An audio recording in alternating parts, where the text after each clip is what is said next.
झालं तर कोणाचं तटत नाही. सगळ्यांनीच एक ना एक दिवस वर जायचंच आहे. तसं म्हटलं तर माझा सक्का भाऊच होता तो. आम्ही दोघं बी एकाच आईचं रक्त. त्यामुळं त्याचा धंदा बी आता मलाच बघायला पाहिजे. तुझ्या पोटाला 4 पोरीच, एक पोरगा बी नाही. आणि कोण बापाई माणूस तुझ्याकडे केसर बहादरून घेणार आहे? भाऊ मरून एक दिस बी झाला नाही. राग उचलायच्या आधी त्याचा धंदा उचला आलायस. लाज वाटत नाही तुला? मी आणि माझी पोरं उघड्यावरती पडलोया, ते नाही तुला दिसत, आणि त्याचा धंदा दिसालाय. ते काय दिसायचं ते दिसू दे. गावचा सरपंच आणि गावातील लोकच ठरवतील काय ते. म्या बी ठरवलंय, माझ्या भावाची सगळी जुनी हत्यारं म्याच घेणार. या गावची सगळी डुकी मीच भादरणार.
शिरपा केस बांधणार ना? नाही, म्याच.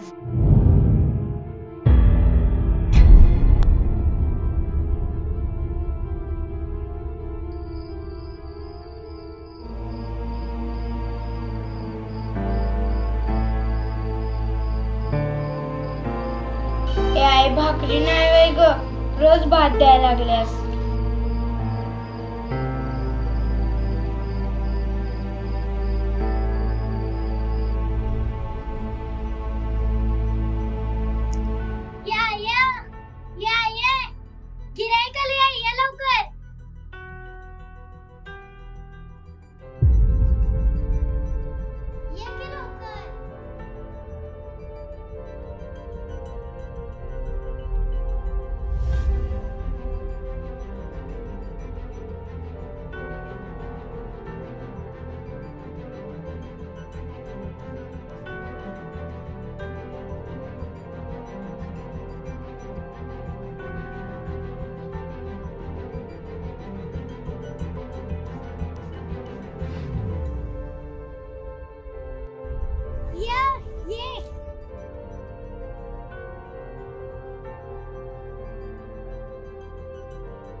इकडे लवकर, मला वरला जायचं आहे.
हे शांते, सरपंचानं तुला वाड्यावर बोलवले बघ.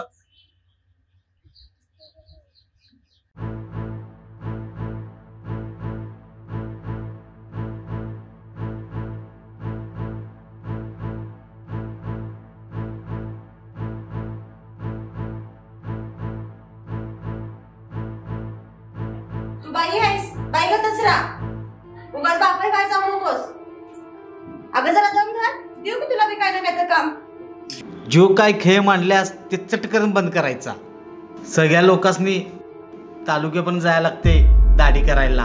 आजपर्यंतच्या इतिहासामध्ये कुठल्या बाईनं हातात वस्तारा घेऊन डोकी भादरल्यात आणि कोणचा माणूस तुझ्याकडनं डोकी भादरून घेईल तवा डोक्यात प्रकाश पाड आणि नवऱ्याचा धंदा धीराकडे देऊन टाक. मालक, मी बोललेलो हिला धंदा करतो म्हणून, पण हिलाच भारी हाऊस लोकांची डोकी भादरायची.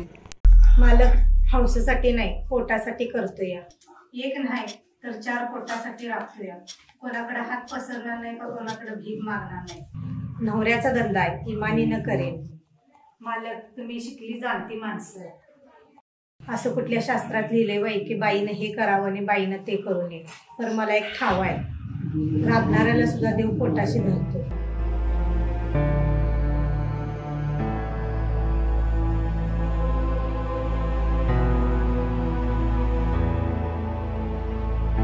जे तू धाडस करायलास ते इतिहासातलं पहिलं धाडस. त्याची सुरुवात मी माझ्यापासून करतो.